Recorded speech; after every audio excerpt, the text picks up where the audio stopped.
service, not just to Tennessee, but for the nation. And I want to thank you for it. Senator Cruz. Thank you, Mr. Chairman. Ms. Hermandorfer, congratulations, welcome. I am thrilled that you are seated here before the committee. You are the very first appellate court nominee put forth by President Trump in this new administration. And it's symbolic that the seat you've been nominated to fill is the same one Democrats tried to hand the nomination to a woman named Carla Campbell, Carla with a K, in the Biden administration. I'm glad that Republicans on this committee stood firm and stopped Ms. Campbell's confirmation. She had a deeply troubling record.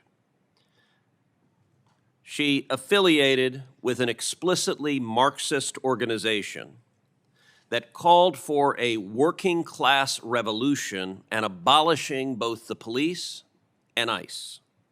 She financially supported a radical far-left candidate that said that Republicans were, quote, siding with the devil. And she repeatedly misled this committee about her past. That contrast tells a story. The Biden administration tried to place a radical Marxist ideologue on the Sixth Circuit, a nomination that Republicans rightly stopped. And now under President Trump, we are restoring judges who respect the Constitution and the rule of law to the bench. Ms. Hermandorfer, your academic record is extremely impressive. You've clerked for not one, not two, but 3 Supreme Court justices, then Judge Kavanaugh, Justice Alito, Justice Barrett. Now, I would note the chairman clerked for 1 Supreme Court justice, Senator Lee clerked for 1 Supreme Court justice, and I clerked for 1 Supreme Court justice. For the record, I'm going to say I'm pissed that you clerked for 3. And I may have to filibuster your nomination because of it. I hope not.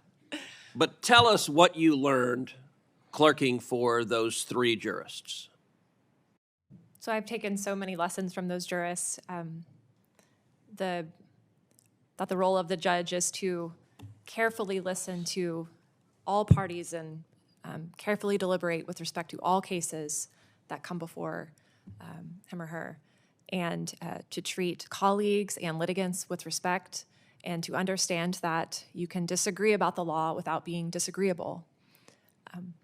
I think the most important lesson, though, Senator Cruz, I learned is that in our system, judges are intentionally insulated from political accountability precisely because they're going to issue rulings sometimes that some segments of the public or the majority may not agree with. And that's not always a pleasant task, but it's necessary to preserve our system. And so too, it's necessary that judges have backbone and grit and courage in carrying out their obligations under Article 3.